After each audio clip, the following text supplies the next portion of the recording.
Hi everyone, Jen Holt here at Inspired by Purpose to bring you your pose of the day. Today's pose is called Parsvottanasana or pyramid pose. It's a standing pose that helps to stretch the backs of the legs. We get a stretch through the glutes, we stretch out the hips. There's several options and modifications. You might want to have yoga blocks available.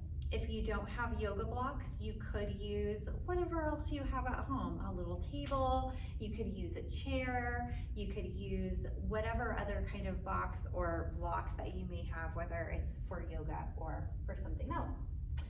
So I'll start by showing you the chair variation.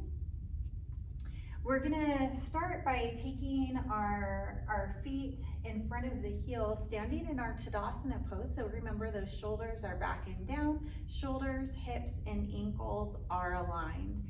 I'm gonna start by taking my right foot and sliding it back. It's not a big step back. It's about somewhere between 2 and 3 feet, depending on your leg length.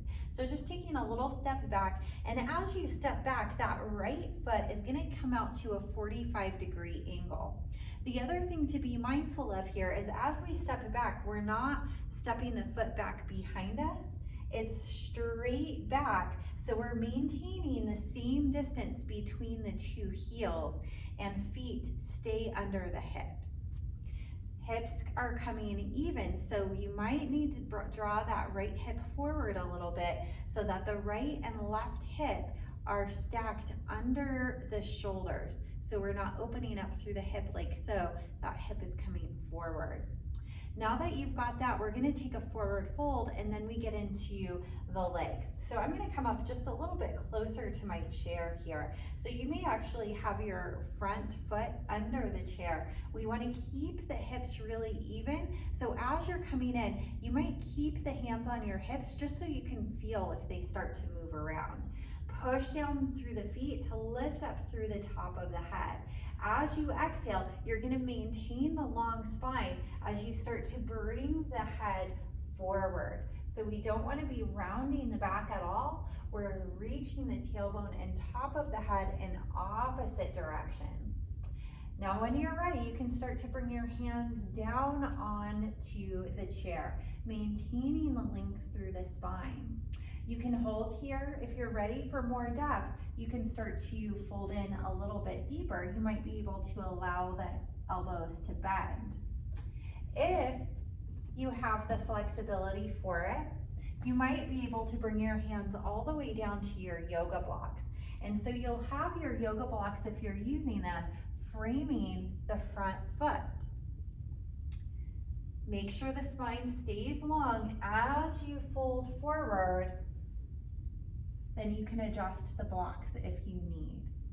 If you're able to come in deeper, you can keep bringing the nose closer toward the shins.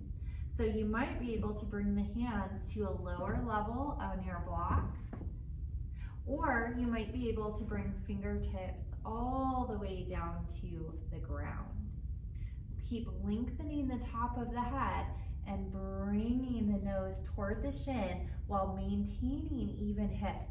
So often when we get into this pose, the hips will start to move around, and often it's the right hip that starts to sway back and the left hip that will start to dip down. So if you feel that left hip dipping down, take a little adjustment and see if you can lengthen back out. And that may mean that you're coming up higher.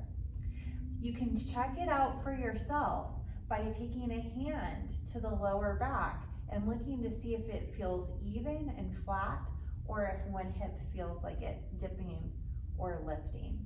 And then you look and see what you can do to even that back out. If you're ready for a little bit more, there are different arm variations that we can take as well. You can take the hands behind you, lengthen, and then as you fold, arms stretch out. So this is giving me a bigger stretch through the chest and the shoulders. You could also keep your hands at the heart, puffing the heart up to the thumb, maintaining length through the spine. as you fold forward. Or you could do what's called reverse namaste.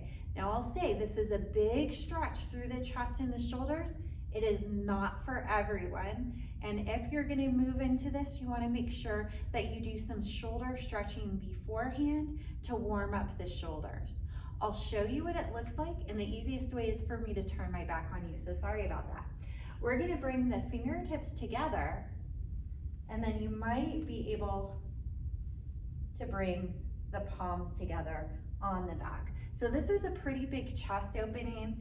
If you wanted to move into it with your reverse namaste, the legs are exactly the same. It's just the arms that change. So this is a much bigger stretch through the chest and the shoulders. Keep even hips and rise with control. So that's your pose of the day, again called pyramid pose. It's a big stretch for the back of the leg, the hip, the glute. If you have any questions, drop it in the comment. I'm happy to answer those. I hope to see you here in center or online very soon. Take good care of yourself. Thanks so much for joining.